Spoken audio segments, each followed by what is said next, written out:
Hello everyone, my name is Salma. I'm from Egypt. I will be the moderator of today's session along with my friend Lama Kmail from Jordan. First of all, I would like to thank all of you for being here with us in our first International Metropolitan online event related to the Arabian chapter as a part of Metro X series. Let me give you a brief about our fellowship.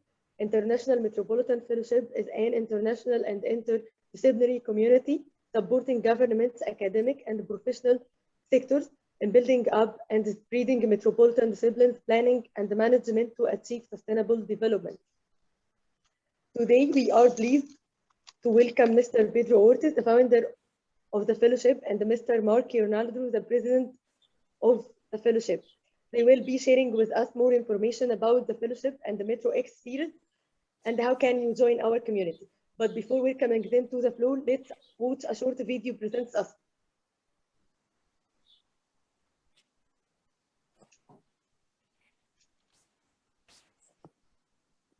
Mark, can you please share the video? Okay, wait.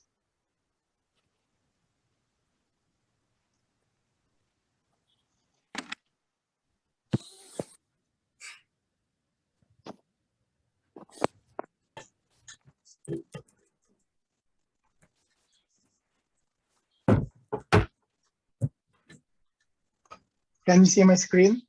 Yes. Yes, yes, it's up. It's clear. Okay. Oh.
Again, we are pleased to welcome Mr. Pedro, the founder of the fellowship. Pedro works for the European Union and the government of India in strategic and structural planning.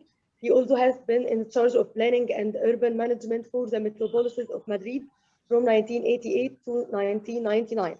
With that, I ask to give you your full attention and help me welcoming Pedro to the platform. Pedro, the floor is yours. You have 2 minutes. Thank you so much, Salma. Well, just to introduce the IMF, we are more than 220 professionals all around the world, as you see from the map that Salma is sharing. We are from 51 countries, so we cover the whole globe. And we are focused on metropolitan issues, management and planning, not in urbanism. Urbanism is a science that we know for 170 years already.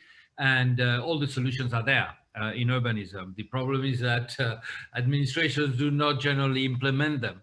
But metropolitan management and planning is a new discipline.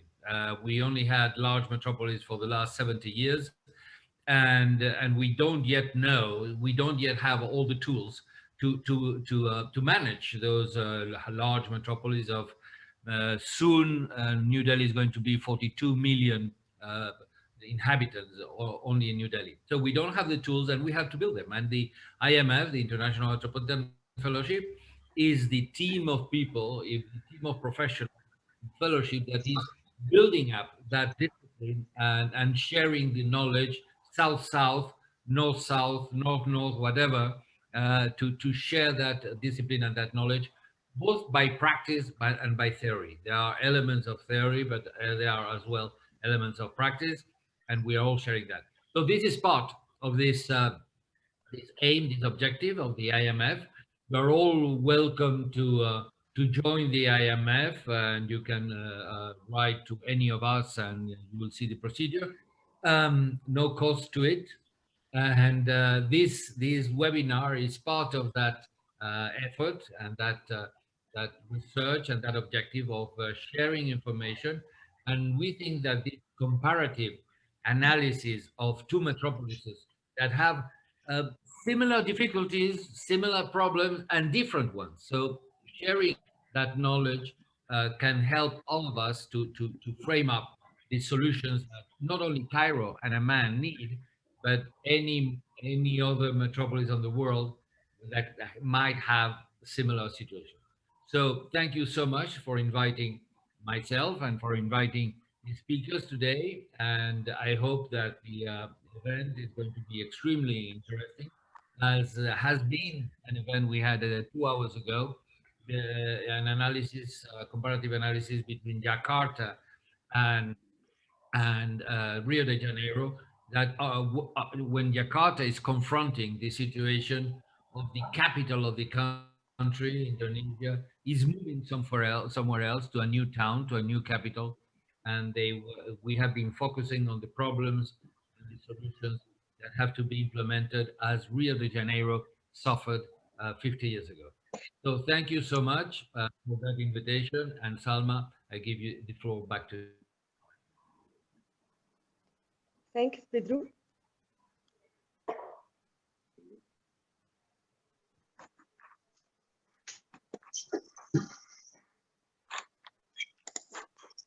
Thank you, Pedro. Now I would like to introduce Mr. Mark, the president of the fellowship. Mark is an architect and environmental planner, got his master's degree of urban and regional planning. Currently, he works as a consultant of UN Habitat. Help me welcoming Mr. Mark. Mark, the floor is yours. You have 2 minutes. Hello, everyone. Good day. So from the Philippines, it's a good evening. It's around 10 in the evening. So we're very happy to have you here. So as mentioned by Pedro, we're developing from the IMF tools to manage metropolitan planning. And one such tool, Salma, can you hear me? I'm good. My audio is good. Salma? Yeah. Okay, so yeah, just wanted to check. Yeah, so one of the tools that we've developed for the IMF is the MetroX. So it's a platform that has been going on. As Pedro mentioned earlier, we just had the MetroX Jakarta, where we had a very interesting discussion. So it's a back-to-back event.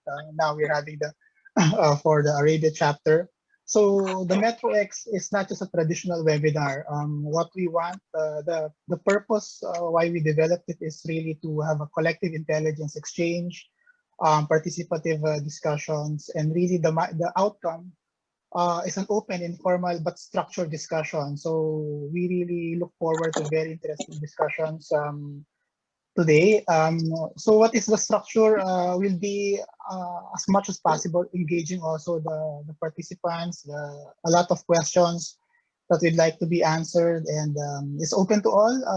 We've opened it because of the advocacy of the International Metropolitan Fellows to really pioneer, advocate, and spread the metropolitan discipline. So with that, I welcome you all and looking forward to a very interesting discussion. So Lama, I turn the screen to you. Thank you. Thank you, Mark. Hello, everyone, and welcome to today's sessions again.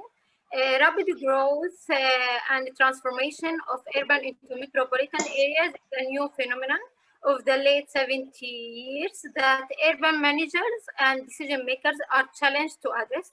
Amman and Cairo in the Middle East both are two examples of the metropolises which face population explosion and urban sprawl. In this session, we are going to talk about urban growth management in these two capitals, Amman and Cairo.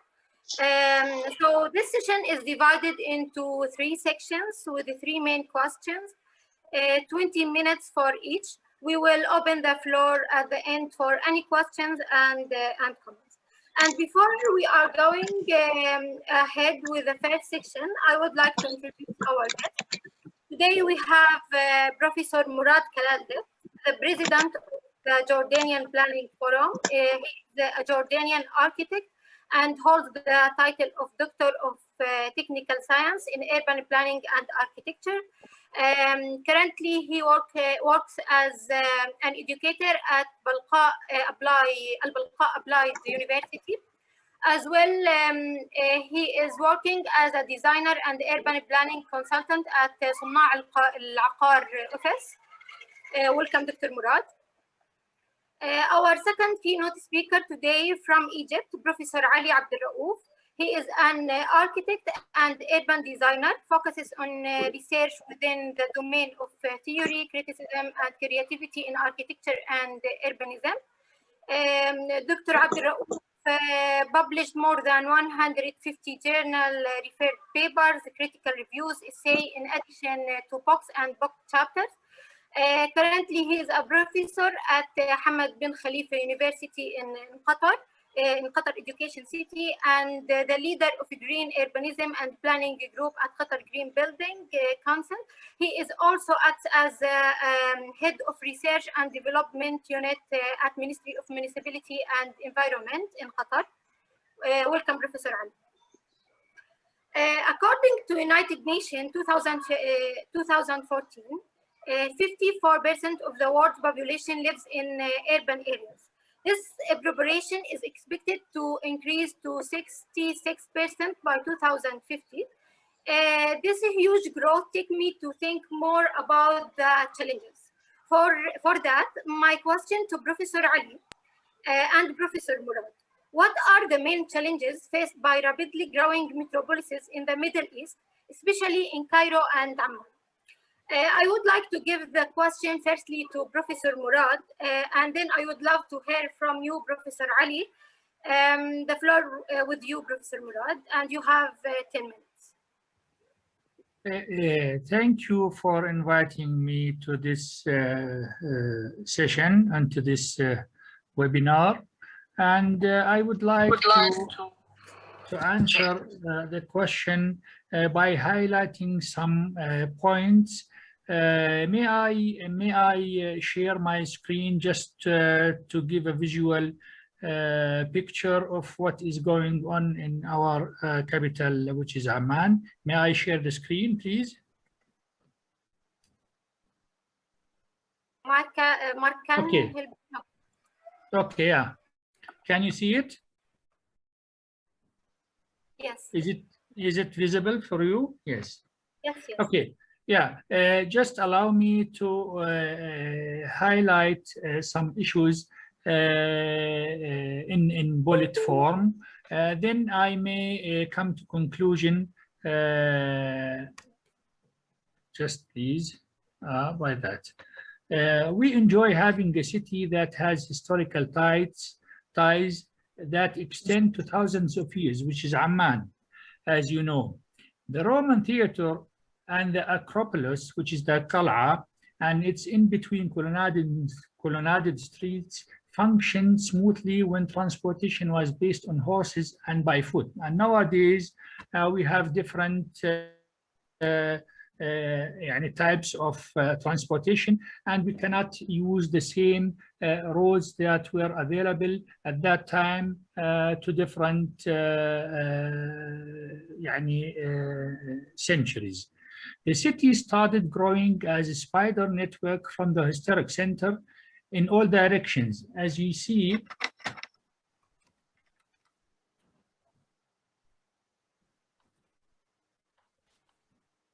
in the map, the historic center, and it started to grow in all directions. I will come back to your question, but I need to pave the way in order to give a clear picture for those who don't know Amman. And it is a historic center. The amphitheater is in the center, and the Acropolis, which is Al-Qal'a, as shown in the previous slide, it is on the top of it.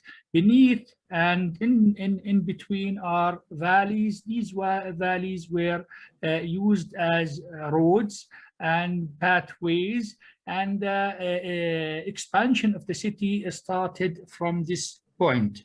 The valley routes limited the road width. As you know, when you have valleys and the expansion, the width of the roads will be limited because you have hills and the topography don't allow you to have wider roads. This is the first limitation that we have in Amman, and it will impact and still impacting the growth of the city.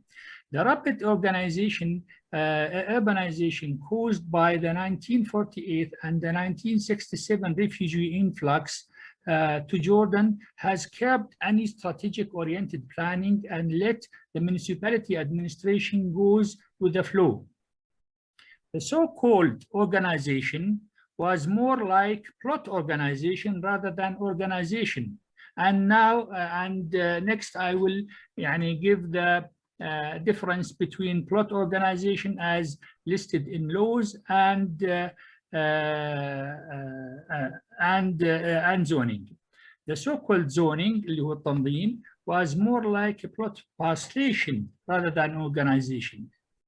The city fabric consisting of plot and road in between was a result of uncontrolled urban sprawl. Little attention was given to zoning, like in the division into district, neighborhood, cluster, parcel, block, and plot. As you know, when you are dealing with a city with historical center, and the expansion is influenced by political issues, little margin will be given to proper planning, where you can plan the city probably divided into districts, neighborhoods, cluster, parcels, blocks, and plots.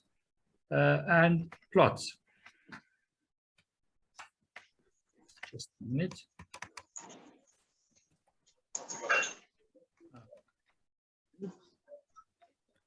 The government depended on the revenues of taxes. That's why the encouragement of owning cars and the taxes collected from that is a major source for the governments to have revenues. That's why little attention was given to control the increasing number of cars in the city. If we, excuse me, just مشكلة إنه I'm stuck here.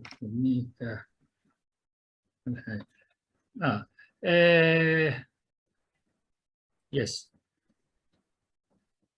The new liberal policies starting by millennium 2000 free the way to chaos,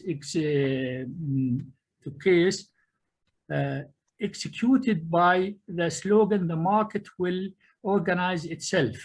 We will see that the changing policies made during the period of establishing the Hashemite Kingdom of Jordan, which was in 1921, and the new policies that were practiced since 2000 had a great impact on urban development. The withdrawal of the housing cooperation from housing production and freeing the market to be totally controlled by investors in housing sector was enabled through the new national housing strategy.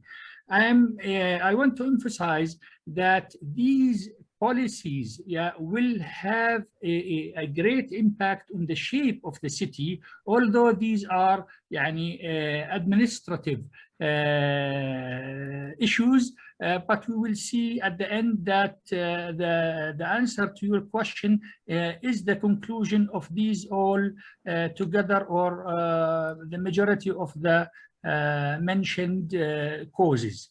The reform of the housing bank in 1997, from a bank established to give housing loans, with low interest rates to commercial bank and launched single housing projects. The government didn't build on success stories made by the housing cooperation in the 80s in Abu Nsair, where we find a well-organized district divided into neighborhoods. The total control of private investors in the housing sector and in absence of the public sector, which was wiped out from market intentionally, free the hands of small investors and land brokers. Weakening the housing cooperatives closed the path to organized zoning. Freezing the law of organizing cities and buildings, number 79 in year 1966, and its amendments, which is called the planning law, which set the roadmap for regional and urban planning, had and still having a great impact on urbanization. The law, that's why we emphasize on the law and its impact on urbanization. The law divides planning drawings into 3 levels, which are regional plans, structural plans, and detailed structural plans, or the so-called master plans. And what happened on the regional level? The initiation of the so-called development zones was launched according to the law, to a law that is in conflict with the planning law. The workplace and living place and the distance between them was not balanced to control the urban development. The government centers had little to do with the development zones. The absence of regional plans led to absence of land use and on the country level. I will get to the conclusion. I will not take a lot time after this. For Amman, get back to your question, the initiation of the so-called master plan of 2007, which is based on intensification, okay, to make use of the already existing infrastructure, doubled its inhabitants.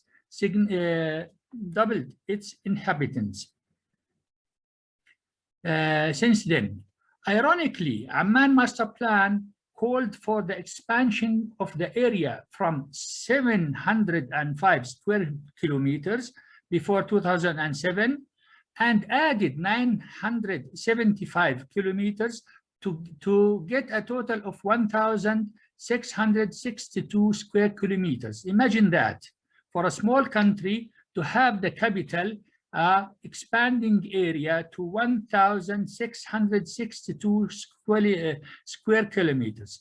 Greater Amman Municipality GAM administration retreated from this from this adopted master plan a couple of years after, and kept a vision to become a metropolitan city area, but stuck to its intensification plan. The dilemma is having a bigger area, which is in comparison with Jordan's total area, will have an agglomeration of population in a certain place. GAM master plan, which is done and approved in 2007, was divided into 7 stages. I will not get into the detail of these stages, like interim growth strategy, corridor intensification strategy, interim industrial land policy, divided and metropolitan growth plan, and district plan. Retreating. Just 1 minute. Yes, I will. Retreating from annexing these areas of about 900 square kilometer reduced GAM area. Holding to the intensification strategy shall keep the numerator and reduce the denominator, which raise the value. If we are going to reduce the area and keep the strategy of intensification. That's what they did. We will get a higher population density. That's why, just to close with it, that's why Amman is having real transportation problems, which are based on narrow roads, which are based on intensification strategy that doesn't cope with the area that has been foreseen for the 2025. That's why I think the issue of sticking to the strategy which is called metropolitan strategy and intensification strategy will impact the whole development of the city, I think, negatively. Thank you. Thank you, Dr. Murad. The mic with you, Professor Ali. Sure. I want to start by thanking you, Lama and Salma, for excellent moderation and coordination and organization. I want to also extend my thanks to my dear friend Pedro and to Mr. Mark, particularly for Pedro. I want to stress for all our audience today that I'm extremely proud of him, not only because of our friendship and because he's an excellent colleague, but because of his commitment to sort of construct what would be, in my opinion, a sort of a paradigm shift in understanding the whole notion of metropolitan urbanism. And his knowledge is available via his websites, via his lectures, via his papers and books, and so on and so forth. So I am so grateful for him, and I'm so excited about the new chapter, Metro X, and thank you, Lama and Salma, and Mark, of course, for creating such a platform by which people from different parts of the world, particularly the Middle East, would be engaged in this. Thank you, Lama, for a very interesting question related to what are the main challenges of metropolitan cities, and particularly in the case of my beloved country, Egypt, the beautiful, magnificent city of Cairo. And I wanna start by stating two fundamental positions here, because I don't have slides, as I was instructed by the coordinators that we want to talk more rather than go to the typical form of presenting images. So I want to rely more on my narrative rather than images. The very first point, or the very first position that I want to share with all of you, and it would be great to have comments and discussions regarding this, is our perception of the metropolitan, because it seems to me that for good number of reasons, we still under the idea of that the big is bad, that mega cities are dangerous, that metropolitan cities are something that we need to get rid of. And I think the different kind of alternative, the different kind of point of view that I would suggest all of you to consider is that the problem is not in the size, but the problem is in what are the tools that we are using to deal with the size. For instance, who would imagine the world without Paris? Who would imagine the world without Barcelona or Madrid or Washington, DC? Or Shanghai, and so on and so forth. All of those are mega metropolitan cities, and we enjoy all of those cities. We enjoy the facilities in those cities. We enjoy the spatial experiences. We enjoy museums, universities, parks, and so on and so forth. So the very first position that I want to share with all of you here, that we need to do a sort of a mindset kind of refresh or resetting our mindset to consider the problem not from the size perspective, but from how we are dealing with the size and how we are dealing with those kind of metropolitan structures.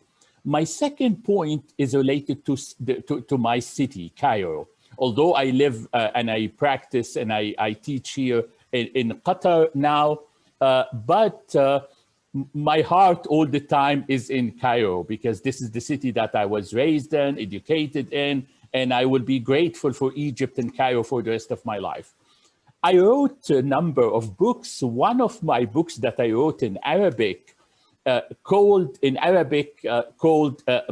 العرب في روايتهم, which would be in English, the cities of Arabs in their novels. And the main idea of this book was based on a very dedicated effort from my side to trace how Cairo was depicted in number of novels written by the outstanding novelists of Egypt, like Najib Mahfouz, Yusuf Idris, Khayri Shalabi, and so on and so forth. And because of this kind of, I would claim, fresh perspective to look at the city, I need to share with you my perspective regarding contextualization of Cairo, because it seems to me that Cairo is Kairos rather than Cairo. It's not a one Cairo. It's not a one city. My perspective about Cairo is that it is Kairos. It's عدة قاهرات. It's not one Qahira.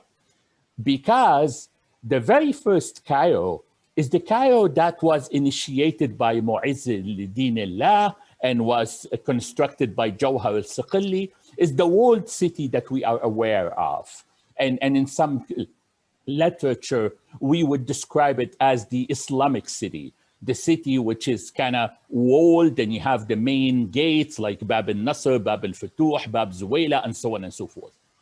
And then you have a second Cairo when the wall was crossed by Khidewi Ismail after his very famous visit to Paris and his excitement with Ali Mubarak about the different kind of planning perspective that he was able to see in Paris, and his desire to have this sort of a new spirit of boulevard and squares and gardens, and also the infrastructure, particularly the sanitation systems and so on and so forth. So you ended up with the second Cairo, which in some literature also we called it Al-Qahira al-Khidewiyya or Khidevi Cairo, right?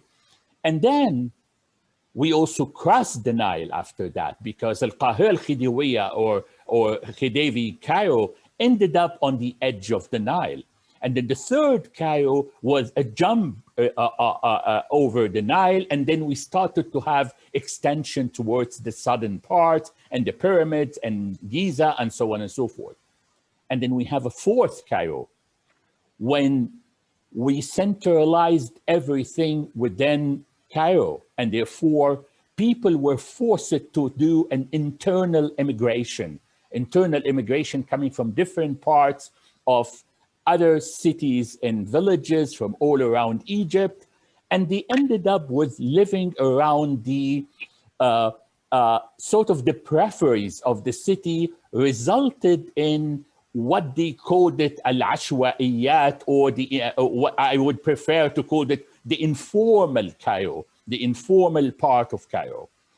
And then during Mubarak time, there was so much excitement, and also during Sadat, there was so much excited because of the economic openness policy. They started to look at examples in Hong Kong and Singapore and so on and so forth. And we started to see the globalized Cairo. And then finally, in what I saw now is happening in Cairo, I would call it the sixth Cairo, which is more a Dubaization of Cairo, a Dubaification of Cairo. I was so excited when they were sharing some ideas about what is happening in Cairo, and they said Dubai by the Nile. And it was very painful to me that a city with the history and the value of Cairo is referring to the concept of real estate fantasies, which is adopted in Dubai as a model to be replicated. So if you look at the complexity of metropolitan Cairo from this perspective, you would realize that It's a very complicated situation.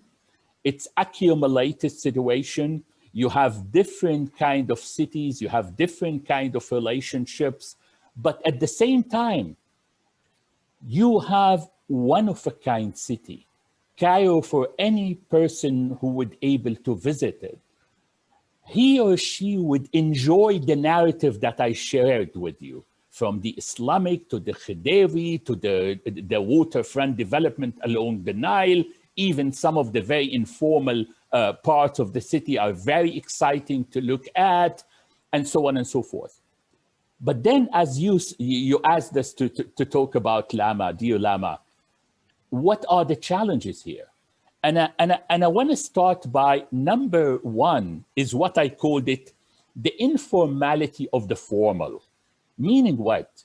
Meaning that the people who are responsible for planning the city are doing more informal and chaotic decisions than what the regular people are doing, in the sense that up till now, it's kind of hard to see where is the blueprint for the whole metropolitan Cairo? Where is the vision for the city? So this is, to me, a very fundamental challenge. Another interesting challenge is related to public transportation. The whole beauty of any metropolitan city in the world is related to public transportation and to which extent we invest in public transportation. And ironically, a lot of governments, and I think Pedro would support me in that, a lot of governments and city managers, they would delay investment in public transportation for the sake of investment in other venues which would be more visible to the people. In this case, in Cairo, you'll see a lot of skyscrapers and what have you. And they delay investment in public transportation until it's very, very late. So again, when it comes to a city like Cairo, you question why you have this incredible number of cars, why we still invest in roads and bridges and so on and so forth, and we are not investing in decent public transportation, metros, electrical system of buses, and so on and so forth. I am also excited about, do I have one more minute or I'm done? 1 minute, okay. I want to also stress the idea of lack of urban centers, because another very important feature about metropolitan cities is the wise decentralization, the creative decentralization, in the sense that you will divide the city in number of centers, and each of those centers, they have their own services, they have their own identity, they have their own sense of community, and so on and so forth. And then a final point, and we'll elaborate more, is also related to the excellent balance between the built environment versus public and green spaces. If you go to Barcelona, and Pedro is the architect of Barcelona and Madrid, you go to a city like Barcelona, and you will enjoy public and green and open spaces by far more than enjoying buildings. And my problem about Cairo is that we still building rather than investing in public spaces and open spaces and green spaces. And I will continue the discussion later. Thank you so much, Lama.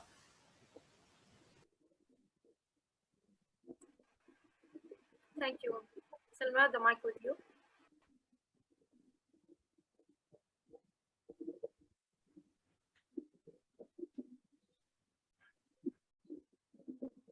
You are mute.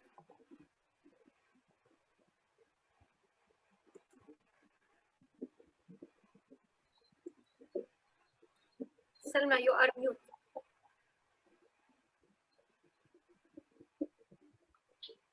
Sorry for unmute. Sorry. Well, thanks, Professor, for your speech. According to question one of our challenges we are faced by rapidly growing metropolises in the Middle East is the future expansion. So my question to Professor Murad and Professor Ali is, how can we plan our metropolises Metro Amman and Metro Cairo with alternatives for future expansion. I would like to give the question to Professor Murad first, and then I would like to hear Professor Ali's opinion. Professor Murad. Thank you. My very simple answer is stop having metropolitan cities and withdrawing people from cities to other cities in order to create balanced development. Our dilemma in the third world countries is trying to do what is done in other cities, like Dr. Ali said and mentioned, like Paris, Barcelona, and others, and perhaps not noticing the historical issues that they had in order to reach such kind of cities. I think like Jordan, like a country like Jordan, we have a very small population in comparison to Egypt. We have almost 10 million inhabitants, and almost half of them live in the capital. And if we have, and when we add the neighboring cities like Zarqa and Swaleh and Ursaife, we will have almost 65% of the population living in a metropolitan city that is now connected with each others. I think that's why in the first part I tried to mention the legislations which, if followed, will curb the creation of such cities. I am totally against of having a great or a big city on the expense of other territories where you find industry, tourism, and agriculture. All these economical matters should be connected to people where they are, because you cannot shift agricultural land from Al Ghor here in Jordan, which is the Jordan Rift Valley, to the eastern part, because these fertile lands are there at the Jordan Rift Valley. That's why we need population there in order to cultivate these lands, in order to grow there. At the other hand, you need people where the industry is there, and you need people where the tourist attractions which we enjoy to have in Jordan, they are there. I cannot let the people all coming to the big cities in order, as you know, Professor Ali and others, why do cities exist? They will compete, start and will keep competing until the competition is almost zero. They will keep reducing the prices, and that's why cities exist. I don't like for my country to have an agglomeration of poor neighborhoods, people who don't live in good conditions, just to have a metropolitan city. Thank you. Thank you, Murad. Dr. Ali, the mic is yours. Thank you so much, Salma. I want to start here by stressing the fact that we are not preaching for transforming all our cities into metropolitan cities. I was so clear, and I think if you go into a decent literature related to metropolitan cities, you would realize that it's not about a one-size-fits-all kind of approach. No, all what I'm saying is that how we deal with existing metropolitan cities, how to deal with cities that, because of historical reasons, because of economical reasons, because of political reasons, we ended up with very significant cities in the urbanity of the world. And therefore, I was saying in the beginning of my talk, who would imagine the world without Paris? Who would imagine the world without Barcelona? Who would imagine the world without Washington, D.C.? But at the same time, I'm not saying that every single city in the world should be a metropolitan, because this is also impossible. So this is point number one. Now, regarding how we should create an alternative for the future, I'm trying to answer your brilliant question, Salma. And I would start by saying that the city is also about providing economical platforms. And I think one of the fundamental issues that we need to consider in the future is what I called it creative economic platforms. The idea of dividing the city into a number of zones, and one of those zones would be industrial zone, as we did in the beginning of the 20th century and so on, is not valid anymore. We're talking about the knowledge economy. We're talking about creative economy. We're talking about attracting the knowledge worker and the creative workers and the whole work of Richard Florida and Charles Landry and so on and so forth. This is a new perspective about transforming the city into a creative hub. And therefore, it would create very distinguished and creative minds. I want to also stress the idea of acknowledging the value of metropolitan cities and also the idea of believing in the importance of metropolitan cities, and that every country should have one of those, at least one of those, and should be extremely proud of the existence of a metropolitan city with a global value. Transportation, creative transportation, effective transportation, affordable transportation is fundamentally important. And I think with all the advancement in technology that we can see now, there is no excuse for any city planners and city managers to overcome the idea of focusing on establishing an excellent and effective public transportation and transit-oriented mode of development. And when I say transit-oriented here, I'm talking about holistic network of transportation. I go to cities including Washington or Barcelona or other cities around the world, and I spend months and weeks without getting into a single car. Because from the airport to the hotel, to the university, to the shopping, to the park, to the museum, every single destination, you can do it using decent public transportation that is respecting you, respecting your privacy, respecting your humanity. One of my also predictions for positive metropolitan cities in the future, particularly in the Middle East, is related to housing. Housing is very important because housing is related to the dignity of people.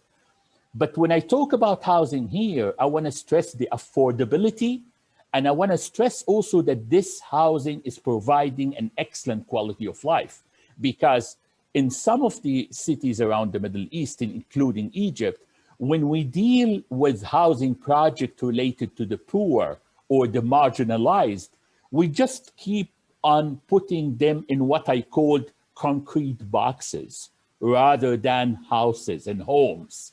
And I think this is important because if you notice, for instance, what is happening now in Cairo, in New Cairo or the New Alamein or New the new capital or whatever they ended up with calling it, 95% of the investment is towards housing the elite, housing the people that can afford to pay, as opposed to the rest of the 95% population of the country. So I think also the whole notion of the metropolitan city in the future is so much related to how we would respect and provide answers for housing that is affordable and providing an excellent quality of life. And my final point also is related to the planning regulations.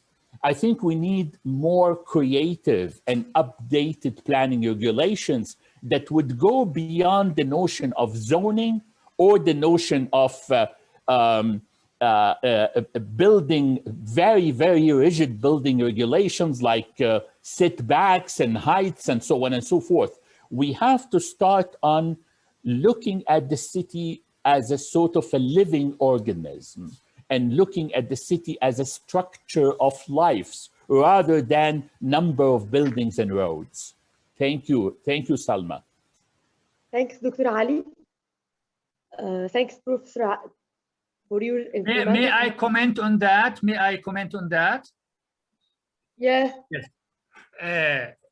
Dr. Ali, for all, I think with the retreat of importance of location, that was obvious after the COVID-19, that, as you said, we don't have to travel to our workplace and accumulate a lot of people in one place, in one area, in one metropolitan area. I think that we have to rethink the issue of fostering a metropolitan city or the whole idea itself. Why do we have our discussion today? I am presenting the case of Amman.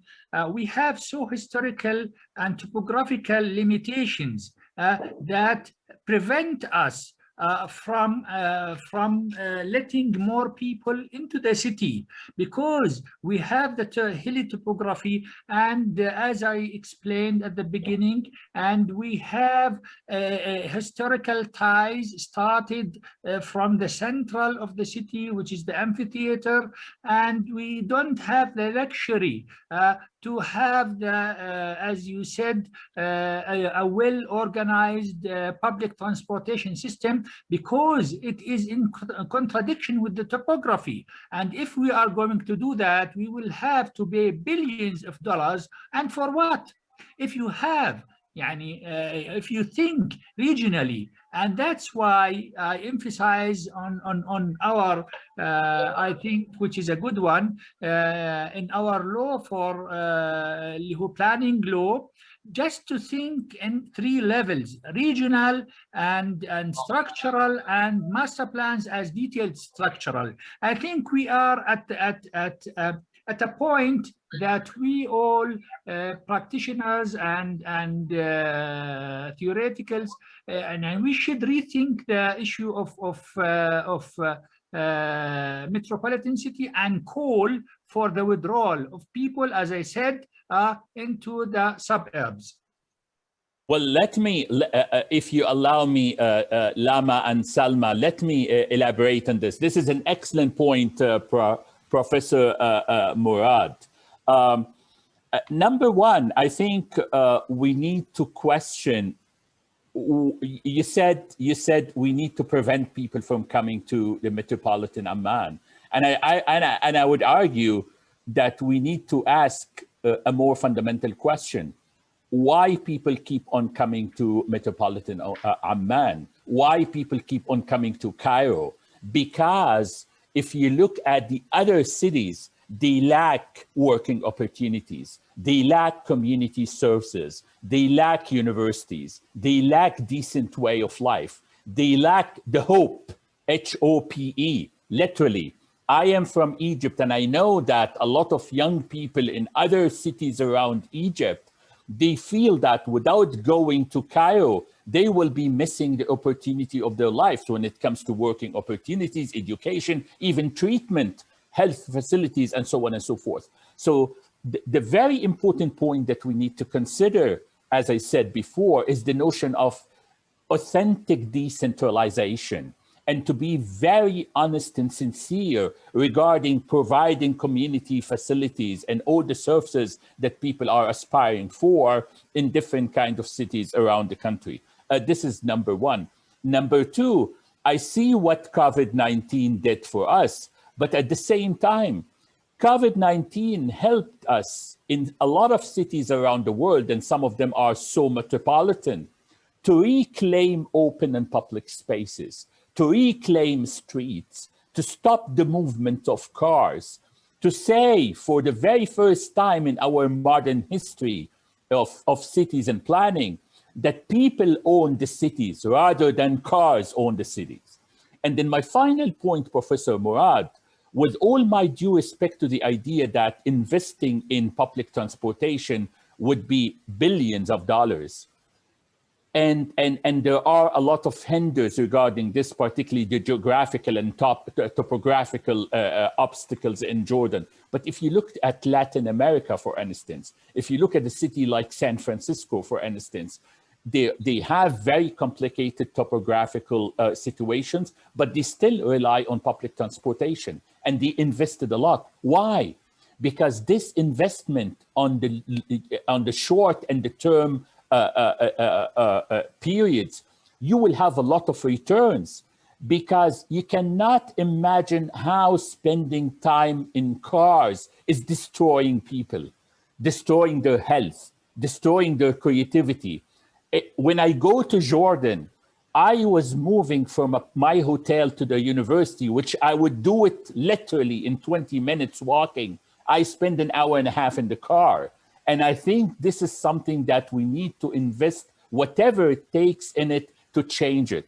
So the whole notion of public transportation is not about how much we would invest, but it's about how much we would gain, particularly when it comes to human health and the value of cities that are more directed towards people rather than cars. Thank you, sir. Thank you. I agree. Thank you, professors, for the informative speech and dialogue. And before moving to the third question, I would like to ask our participants to start put their question in the chat box or raise their hand for any question or comment. My third question today for our guest depends on the current situation in Amman and Cairo. How do you see the metropolitan planning moving forward in the next 5 to 10 years and beyond? The floor with you, Professor Murad. Yeah, I mentioned that in the early presentation, and I will focus one more time on that. In Jordan, in Amman, we had several stages of planning. We are celebrating 100 years of state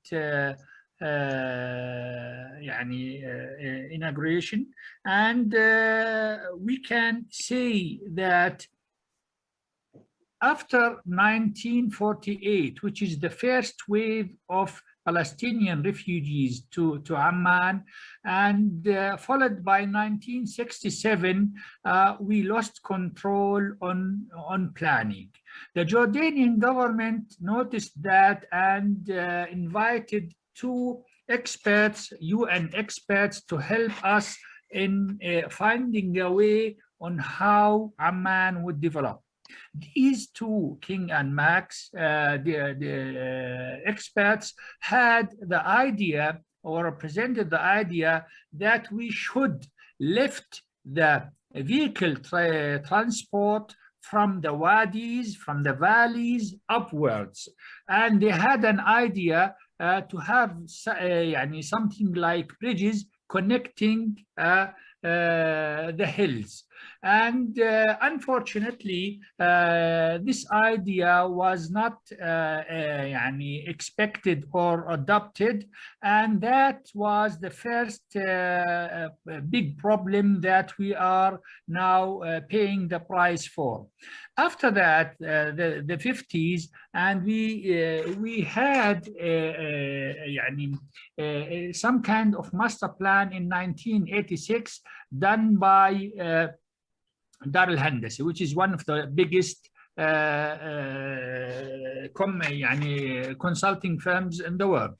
And unfortunately, GAM administration didn't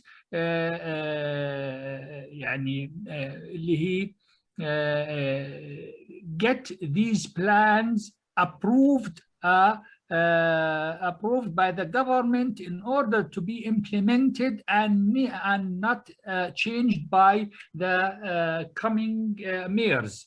Unfortunately, that didn't happen, and the expansion was happening very quickly until 2007. GAM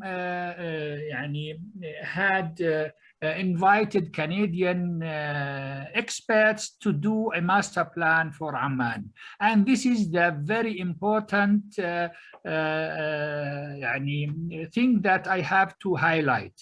The 2007 plan was based on an area of what Professor Ali said before, pushing Amman with an area of about 500 square kilometers to 1,600 square kilometers, 3 times bigger. I think this idea was a foolish one. Excuse me when I say that.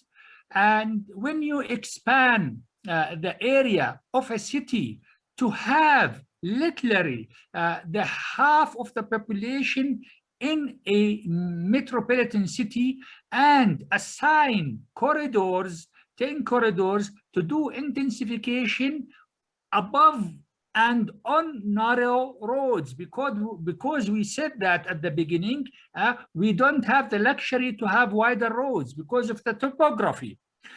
Merging the two things together, you have a master plan that call for a metropolitan city, that call for intensification, and that was even the 2007 plan. It was not legalized by the government, and the coming mayor after Omar Maani retreat from this partially. They reduced the area once again and kept the strategy of maximizing the density. That's why I said you will have more population density with a smaller area, and this is crazy, and we cannot. That's why you can't, as Professor Ali said, getting on moving from one part of the city to the other. It will take you 1 hour at least. By foot you can do it in the half of time. I think that we are in front of a very, very big problem, and they are trying to establish a public transportation system by the BRT, and we have a lot of challenges now in the trial period, and I think I am not optimistic. We should, as Professor Ali said before, we should go to decentralization. We have in Amman areas areas where people coming from other cities, Hayy al-Tafaili, for example, this is an area of people coming from Tafila city, and Hayy al-Karakiye from Karak. These people who came to work and have a decent life because you have more opportunities in the cities, but on the contrary, you will have a city, a crowded city, where you cannot control. Our only solution is inviting people to go back to their cities and connect them with real good economical opportunities in order to develop their areas.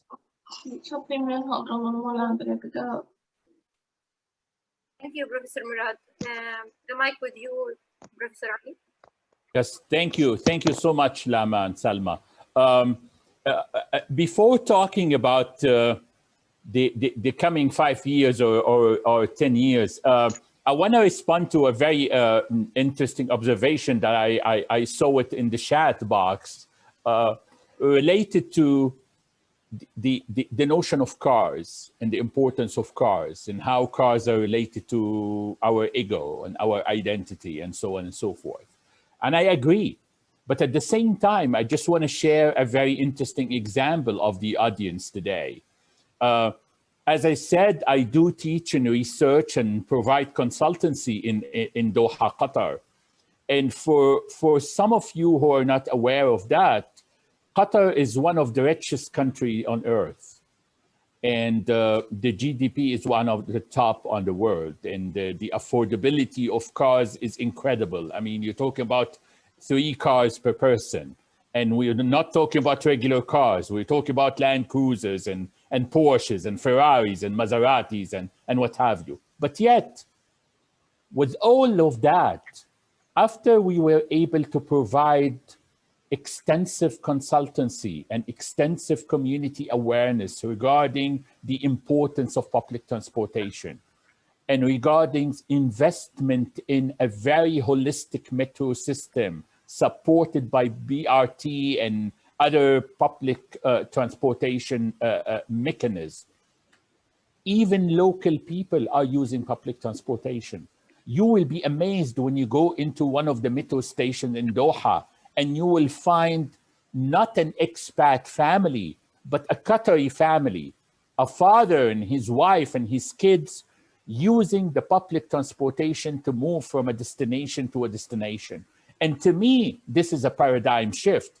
If we are able to do that in one of the richest countries on earth, then the whole idea is applicable in other places. The notion here is related to how you will provide a model for people by which they will feel how public transportation is saving their energy, is providing a different opportunity for them to socialize, is even from an economical point of view, is saving their money, saving their health, moving them in a very faster manner from point A to point B.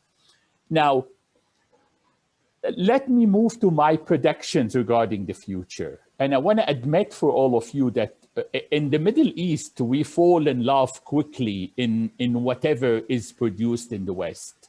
So suddenly I saw a lot of researchers and scholars and planners in the Middle East are talking about the 15-minute city, the 1-minute city, the compacted city, and so on and so forth.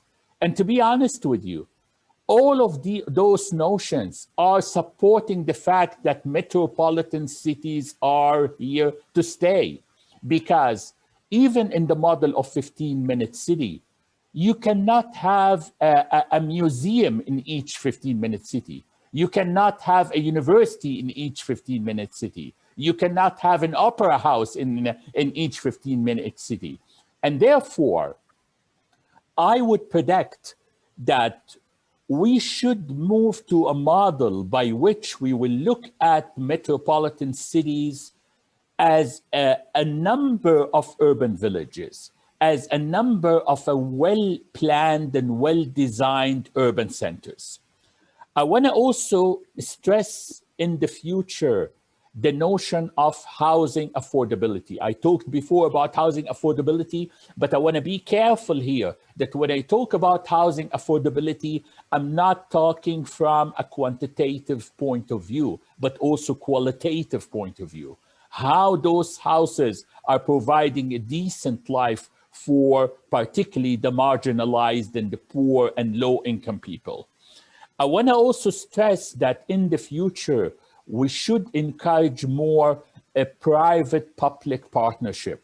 The notion of the developer, particularly in the real estate and also transportation, that is coming only to gain profit, should be also adjusted via a dialogue with the government, a dialogue with the community that would end up with a winning situation for all the parties. So the developer would get return regarding his or her investment, but at the same time, the city would gain when it comes to its overall quality.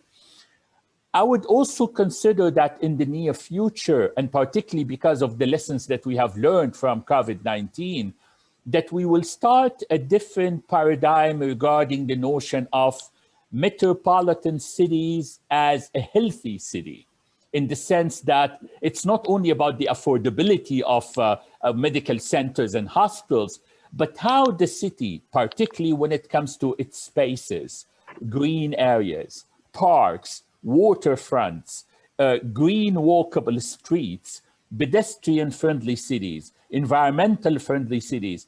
All of this would end up with a more vibrant, but at the same time, healthy cities. And then my final point is related to climate change, because we need also to understand that in the scale of metropolitan cities, we can provide very solid examples and models of how to mitigate and how to be better prepared for the consequences of climate change. Thank you so much, Lama. May I comment on that? Yes. Yeah. I think that we have different point of views or visions, and I think that it's healthy. I regret not approving or not I don't see that cities that you have to go to a museum or opera house after the experience that we had and we have now through communicating through virtual means and virtual reality. And I've seen some days ago a very good documentary about visiting museums and while you are staying at home. I think that we have as planners to rethink the issue of a city as a whole. And I call for the death of the metropolitan city era. This vision has to stop, because it is causing even affecting the climate change. And we in Amman, we signed because it is one of the agreements that we had to sign to reduce the CO2 emission. And I think, and I had a discussion with a master's student focusing on this issue, and we went through the points that Greater Amman municipality has signed, and I find at least that it is impossible. It is impossible to reach the numbers that we are asked to be reached by 2030, within 8 years. I think the only solution for that is I don't want to repeat myself, is to rethink the idea of a city as a whole. And that's why I want to emphasize on decentralization as path to have smaller cities and wider connections. Can I also elaborate, Lama, in 2 minutes? Okay. Sure. I want to stress again, maybe this is my second or third time, I want to stress again that when we talk about metropolitan cities, we are not suggesting that this is the model to be followed in every single city around the world. I want to stress in a crystal clear format that metropolitan city is an inherited city. We are not inventing metropolitan cities. When we talk again about Cairo, about Amman, about Barcelona, about London, about Milan, about Shanghai, and so on and so forth. Can I just finish, Professor Murad? Yes, please. Yes. Just on the issue of Cairo. We are talking about cities that, by the virtue of size, by the virtue of history, by the virtue of importance, by the virtue of significance, those cities are already metropolitan.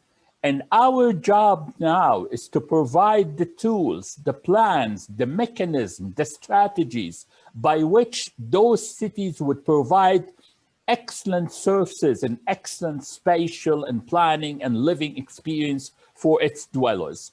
Now, saying that is not suggesting that every single city in the world should be transformed into a metropolitan city. And when we go to China, I go to China a lot and provide consultancy there. I all the time talk to my Chinese colleagues. No, don't go for metropolitan cities all the time. There is also a beautiful, beautiful sense of there is a beautiful sense also of small compacted cities. And when I provide consultancy here in Doha, in Qatar, we divided the cities of Qatar into a hierarchy of cities. So Doha is definitely a metropolitan city. But when we go to a city like Al-Wakra or Al-Khor or Al-Shamal, we use a radically different mechanism because the whole identity of the city, the structure of the city, the size of the city is suggesting more 15 minutes kind of approach, compacted city kind of approach.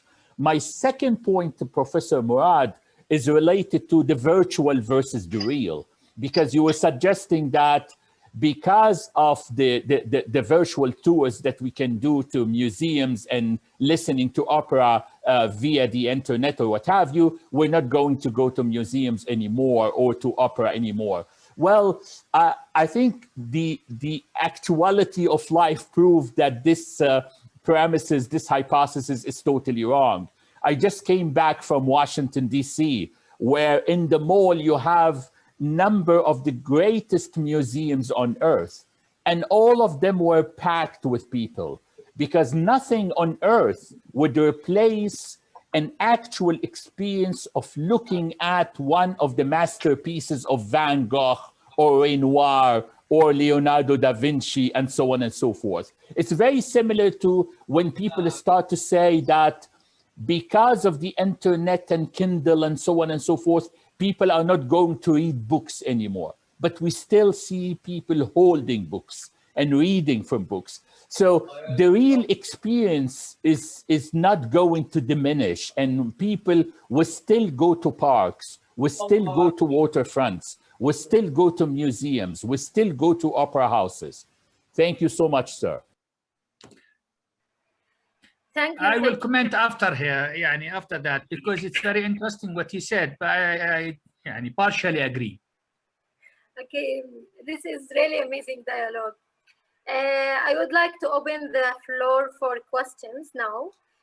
So if you have a question for the guest, you may raise your hand and turn on your microphone and ask them out loud. I see Rana's iPhone. Yes. Yeah. Yeah. Okay. By the way, I live in between Cairo and Amman, and right now I am in Cairo. I'm Jordanian myself. So it's very interesting. This lecture is very, very interesting for me. I have a question for Mr. Murad. The Metropolitan of Amman is a de facto now. It's there, and we have to deal with it as it is. So I think it's a bit unrealistic to send people back from where they came from or send them back to their villages. My question is, why, when we tackle the current situation of the Metropolitan Amman, why isn't we expanding towards the east where the desert is, instead of expanding on the fertile land towards the south, on the road to the airport and further down? This is all fertile agricultural land, and a lot of residential buildings and housings are built there. Why don't we go towards the east and save this agricultural land for green areas or for agriculture if possible? So this is my number one question. The number two question is, have we in Jordan looked into a metro, an underground network away from the historical city of downtown Amman to go towards, where the artery streets are, like Mecca Street, Medina Street, the University Road, where the fast bus is now. Have we considered a metropolitan, an underground network to solve this area and away from the historical city where you might find some, archaeological assets under the ground? Thank you, Rana, for your two questions. First of all, what you said about expansion towards the east and curbing the expansion towards the west. This was one of the recommendations made by Max and King in 1957. It was, and they provided drawings where you can see that Amman should end at the current Shmeisani, which you know is the business district of the whole city. And we had at that time, some years later, the strongest prime minister that we ever had in Jordan, who is Wasf al-Tall. Wasf al-Tall himself, yeah, he loved agriculture, and he tried very much not to allow people to go westwards and build on agricultural land. Even Wasf al-Tall himself couldn't stop the urban sprawl towards the west. I agree with you totally, but we shouldn't do the same fairer twice and more. Why expanding overall? Why expanding in a city? We had some years ago the idea, like in Egypt, and the prime minister who adopted that, he studied in Egypt, and he was a prime minister, and thereafter he was once again our ambassador to Cairo. He is Dr. Hani al-Mulqi. Dr. Hani al-Mulqi wanted to adopt the same idea that was done in Cairo and established a new Cairo. I had a press gathering with the mayor himself. We were two people, myself and him, and I was and I'm still against establishing a new city eastward towards Amman, as you said, towards the desert, because this is not how cities are created. This is a wrong idea of expansion. The issue of Cairo, and Dr. Ali can elaborate more, I think, this is another issue, and the cause of that is putting more people and allowing more people to enter the city, that the city became fed up with people. Enough people is shouting the city. This is for the first question. The second one is having an underground. You are trying to fix a problem with another problem. I think that the topography of Amman allow having such tunnels, and we did that. Nafaq al-Haddadi, if you know, this is in the central of Amman, Shara King Hussein Street, and it was very, it was not a big one, because if you have a hill and you through the hill you can connect the two sizes. The problem is that it is too late. It is too late to do such. If you know the Nafaq al-Haddadi and the intersection there at the Bank al-Markazi Central Bank, you can almost take the left and get into this tunnel. I think that this is one issue. The other issue is it is too expensive. Too expensive for having a metro in a city like Amman. Metro is suitable for more flat cities, and you don't have only if there is a must, you will do and go through tunnels. I think we have to just reaction of what you said, letting people go back. This is a strategy that we are practicing now, and now there is a law at the parliament, and it will be approved, I think, in the next weeks, which is towards decentralization. Decentralization don't mean sending people back. It is providing work opportunities there, and to go there and build a home and a life where work is available. Mr. Murad, I just want to, I'm sorry, maybe I should have been clearer about expansion towards the east, expanding Amman towards the east. What I meant by that is creating a suburb for housing projects for the unprivileged people or for the low-income people. I did not really mean to create a new city, just, you know, a suburb for, because all the housing projects in Amman are actually made for rich people who can afford them. No, excuse me. Here, I want to interrupt you. I presented this case at the beginning, and it is a new liberal thinking that led to what you said right now. In the 70s, we had in East Amman, and we have several projects done by the Housing Cooperation in East Amman, in Abu Nsair also, and it was very suitable.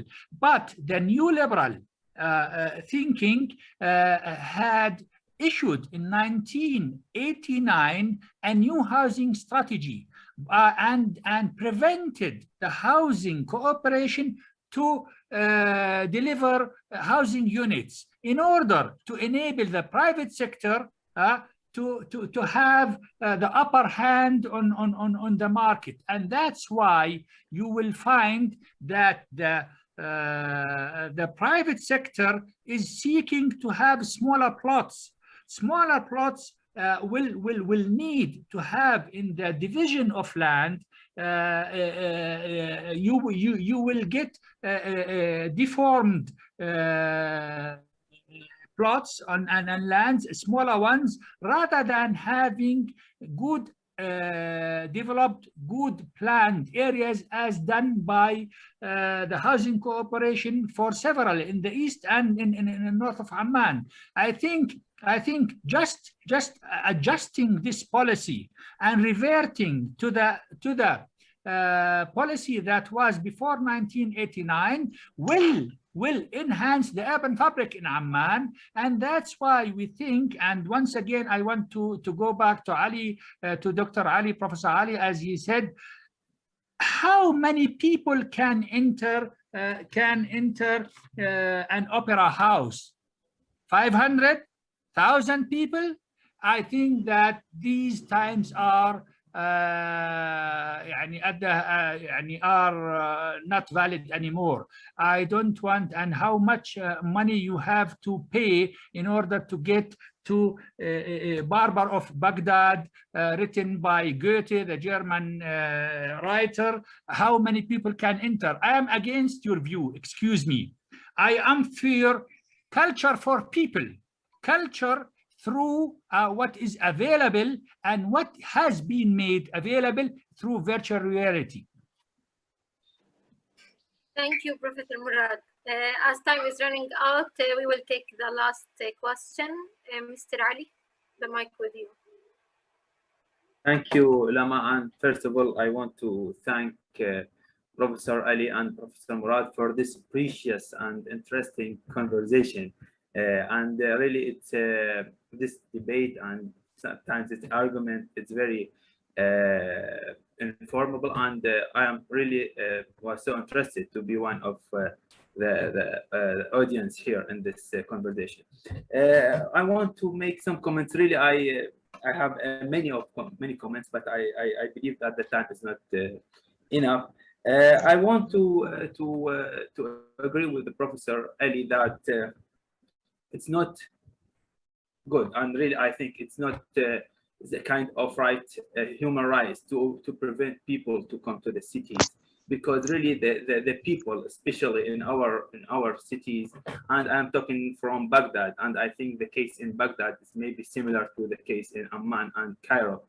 So it's not appropriate to prevent people to come to the cities and to prevent them for looking for their chances to live and to hope that, like Professor Ali said. So I studied in Seoul in South Korea and get my master there. So I think and I found Seoul really it's the same area and the same maybe population for Baghdad, but when I am compare between the planning and how the state or how the municipality there in Seoul looking to their cities and how ours in Baghdad looking to, I think it's sorry for comparison. I believe that the good planning and the insistence of the government to build a city which is decent and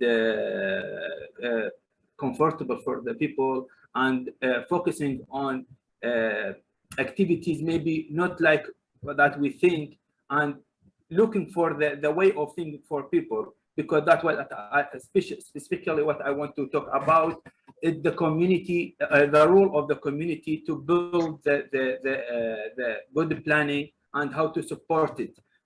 In Seoul, and I was one of these committees as a volunteer, there was like a workshops and committees made by the government of Seoul, and it chose some kinds of people which it's in different level of education and different level of even in social habits and even in ages or something like that, and start to discuss with them about the planning or the plan that the government want to implement in their cities. And this really this case and this issue made and empowered the plan that the Seoul city government want to implement and give it full support to success.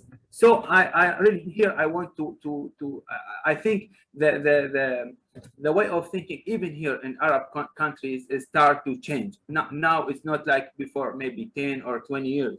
So even here if I'm talking about Baghdad, now in Baghdad, we are looking for some maybe luxurious activities and want from the government to build not just roads and housing and something and etc. From the government. So the way of thinking we need to focus on. We need to discuss and we need to analyze the way of thinking of people if we want to start, because really now we are a step on the level of start. We are here in our country. We are not. We don't have the appropriate plans to start or to implement metropolitans. So now we are just in a level or a step of discussion. So I think the first step we need to take, and I'm talking about Baghdad and Baghdad people specifically, is how to convince the people that what I want to do. I'm talking about as a governor. What I want to do is for your benefits, and I want to build another city because the city is here in Baghdad. It's almost died, and all the solutions, all the traditional solutions, is not valid yet, not valid for more. So the way of thinking it's very important.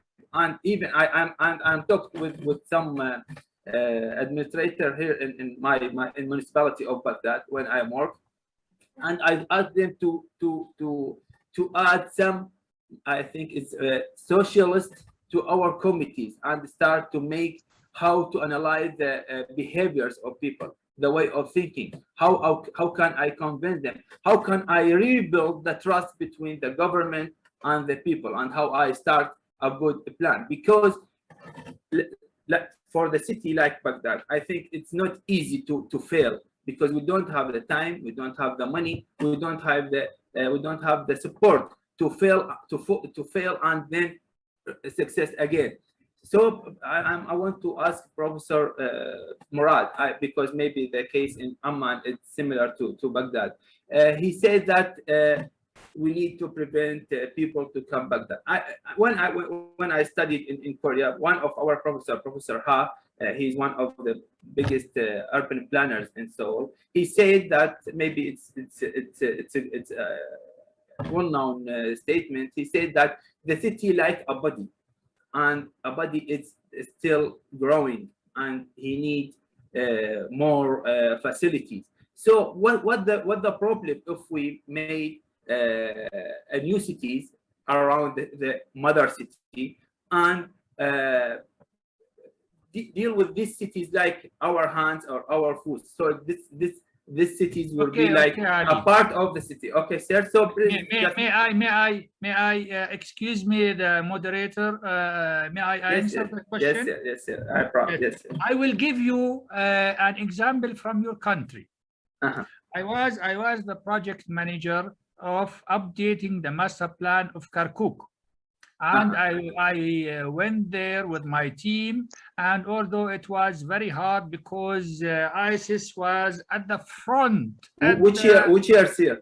I don't want to mention, okay? And we created, just to answer your question, we tried, and this, as you know, the master plan was originally done by Doxiadis, okay? And we tried to update the master plan within a new vision focusing on economy, as you know. In Kurdistan, all these you have three main spots, Sulaimaniya and Kirkuk and Erbil, and and each of them are trying to establish a foot within a country that you know the situation there. By doing that, excuse me, but please mute all.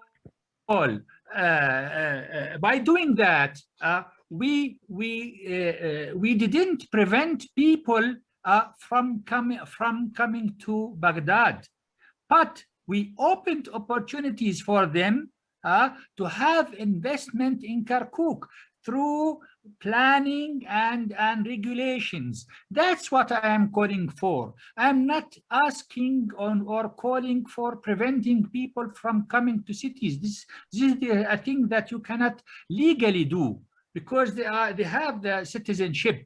Although in Berlin and big cities, you are not allowed to enter with your car within a certain circle of the city fabric, because you will create more congestion. Okay, and I want to cut short. What you are saying is very important, and please don't misunderstand me that I am calling for to prevent people from coming to. Opening other opportunities will, as Dr. Ali and others you will find in Arabic we say محل ما ترزق تلزق. Okay, thank you. Thank you, sir. Thank you for this clarification. So really, because maybe I didn't visit Amman before, so maybe the case is not similar between. You are welcome. Baghdad. You are welcome. Just call me when you are there. I am in the committee between Amman and municipality of Amman and municipality of Baghdad. Maybe there will be visit. You're welcome. This year. Okay, thank you, sir. So I just maybe okay, sir. In Baghdad we have the spaces, we have the area, so we can. We have the time or the plan for future extension, but really I think there's two factors. Same done by Doxiadis also. Yes, sir. I think there's two factors or 2 points we need to put in our mind if we need to make a start for planning for metropolitan. Really, I think it's a fact that we live in metropolitans here in our countries, especially the capitals. Because for Baghdad now we are almost 10 million in our city, so it's almost metropolitan. So what I want to finish my comment. First one is the insistence of the government to implement the planning, and second the role of the community to support this planning. And thank you. Thank you, Ali. I hope you all enjoy this amazing dialogue. I want to give the mic to Salma to close this session. The mic with you, Salma. Well, I would like to mention, as Lama mentioned in the chat box, that a recorded version of this webinar will be available in International Metropolitan Fellowship channel on YouTube. And finally, thank you everyone. We appreciate you being here with us. A special thanks to our guests today, Professor Murad and Professor Ali. It was a pleasure to have you with us. as well as many thanks for a planogram platform for their cooperation with us. May I ask you to open your camera to take a photo to save it in our memories?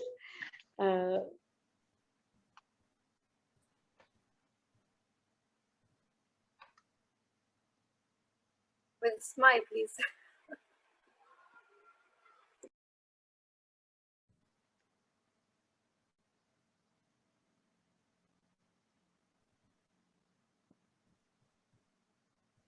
Okay, thanks again for joining us today, and we will see you next time. Bye. Thanks. Thank you so much. Thank you. Thank you. Thank you. Thank you, everyone. Thank you.